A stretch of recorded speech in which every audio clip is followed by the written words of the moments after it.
Bosszabó!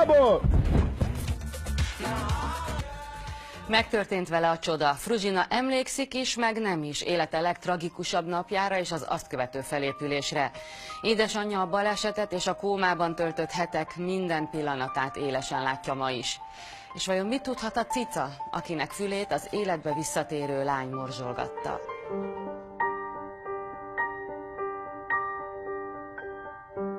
Nem tudták megmondani az orvosok sem, hogyha felébred a kómából, az mikor lesz, és hogy mennyiben sérült az agya.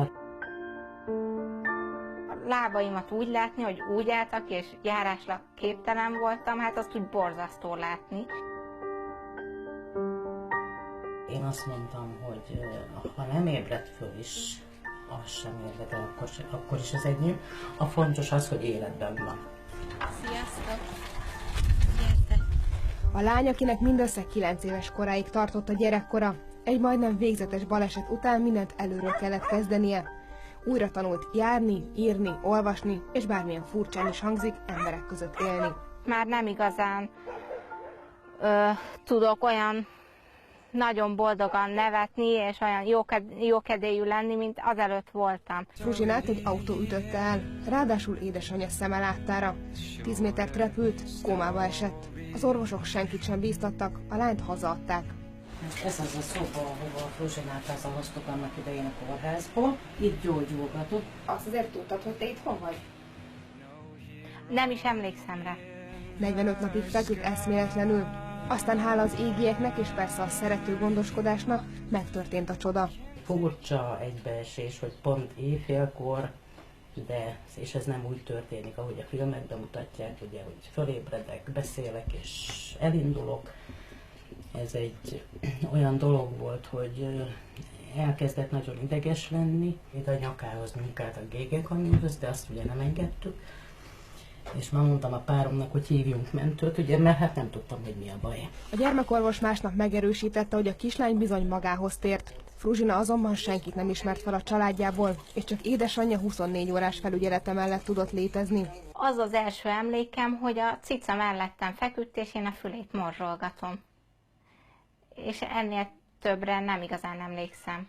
Hiába kérdezzük az ébredése utáni rehabilitációról, az emlékek nagy része abból az időszakból is törlődött, pedig az első önálló léptekre fél évet kellett várni. Az egyensúly zavara a mai napig megvan, mert hogyha megy a járdán, és félrenéz egy kutya vagy valami miatt, akkor rögtön megbillen és célt téveszt. Nem ez az egyetlen dolog, ami megváltozott a baleset óta.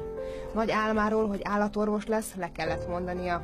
Komoly tanulási és memória problémái lettek, a bal kezét pedig nem igazán tudja használni. A baleset előtt nagyon jó kedvű lány voltam, semmivel nem lehetett elrontani a kedvemet. Most meg nagyon hangulatember lettem, és hát attól függ a hangulatom, hogy kelek föl. Tehát bal lábbal vagy jobb lábbal kelek, de igazából úgy napközben is nagyon le tudok hangolódni, és nem igazán megyek jókedvűen sehova se. Pedig szemei rögtön felcsillannak, amikor a szerelemre terelődik a szó. Interneten keresztül ismerkedett meg egy fiúval, aki már a kezét is megkérte.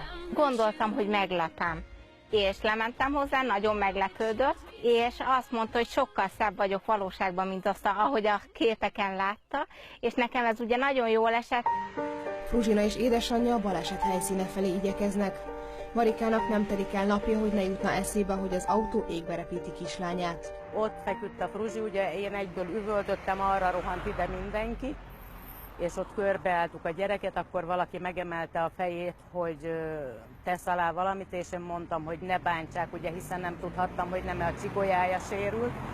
Én hozzáérni sem mertem, mert nem tudtam, hogy milyen fáj, és nem akartam még több fájdalmat okozni neki. A gázoló az leült itt a kerítés tövébe, meg sem nézte a gyereket. A most 20 éves lánynál a testi sérülések többnyire begyógyultak. A lelki megpróbáltatások viszont 10 évvel a baleset után is kísértik. Nem szeretek autóba ülni, mert hogyha gyorsan vezet az autóban ülő sofőr, én attól nagyon meg tudok ijedni. Kétszer is meggondolom, hogy ha onnan még nem jön autó, akkor átmenjek-e, vagy inkább várjak még egy kicsit, hogy jön-e autó a semmiből.